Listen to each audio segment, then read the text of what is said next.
Kolkata TV ডিজিটালে আপনাদের সকলকে স্বাগত। আপনাদের সঙ্গে রয়েছে আমি অঙ্কুর। বিহার বিধানসভা নির্বাচনের আগে নীতিশ কুমারের ওপর চাপ তৈরি হয়েছে, কারণ নীতিশ কুমারের মন্ত্রিসভার অন্যতম সদস্য অশোক চৌধুরী, তার বিরুদ্ধে দুর্নীতির অভিযোগে সরব হয়েছেন জ্ঞানসুরাজ পার্টির প্রধান প্রশান্ত কিশোর। প্রশান্ত কিশোরের অভিযোগ, প্রায় 200 কোটি টাকার সম্পত্তি দুর্নীতি করেছেন এই অশোক চৌধুরী। যে অশোক চৌধুরী আগে তিনি ছিলেন কংগ্রেসে এবং তার পরবর্তীকালে তিনি জনতা দল ইউনাইটেডে যোগ দেন। তার কন্যা তিনি আবার লোক জনশক্তি পার্টির সাংসদ।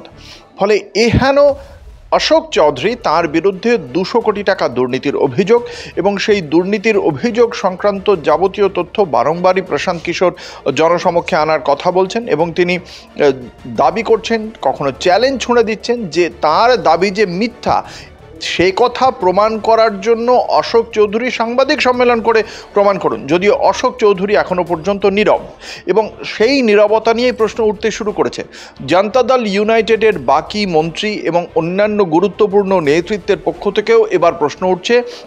এক্ষেত্রে এই অশোক চৌধুরী, যিনি মন্ত্রিসভার অন্যতম সদস্য, তার বিরুদ্ধে পদক্ষেপ করুন মুখ্যমন্ত্রী নীতিশ কুমার।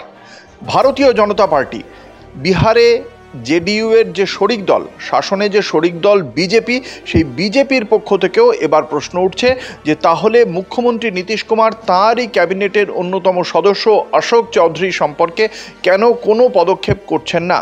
কেন তার কাছ থেকে জানতে চাওয়া হচ্ছে না যে তার বিরুদ্ধে যে দুর্নীতির অভিযোগ, সে বিষয়ে তার কি বক্তব্য? তিনি যদি স্বচ্ছ হন, তিনি যদি দুর্নীতি না করে থাকেন, তাহলে সেই সমস্ত তথ্য নিয়ে কেন জনসমক্ষে আসছেন না অশোক চৌধুরী? সেই প্রশ্নের উত্তর চাইছেন তারা। ফলে এর আগে 2017 সাল হোক থেকে শুরু করে 2020 সাল, 2017 সালে এই দুর্নীতির অভিযোগ ওঠার পর এই মুখ্যমন্ত্রী নীতিশ কুমার সেই সময় মহাজোটের সরকার ভেঙে দিয়েছিলেন।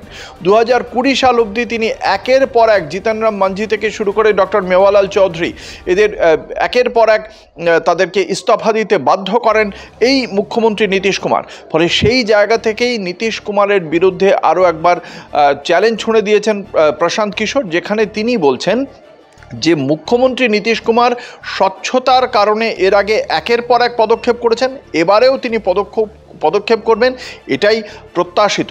শেষ পর্যন্ত দেখা যাক নীতিশ কুমারের এই বিষয়ে তিনি নিজে কিছু করেন, নাকি এই জল আরও বেশি ঘোলা হওয়ার আগেই পদত্যাগ করেন অশোক চৌধুরী। তবে যাই হোক না কেন, বিধানসভা নির্বাচনের আগে একজন মন্ত্রীর পদত্যাগও কিন্তু নীতিশ কুমারের যে প্রশাসন বা সরকার, তাকে কেন্দ্র করে বড় প্রশ্নচিহ্ন তুলে দেবে, যার রাজনৈতিক ফায়দা লুটবে বিরোধীরা, অর্থাৎ আরজেডি, কংগ্রেস বা জ্ঞানসুরাজ পার্টি।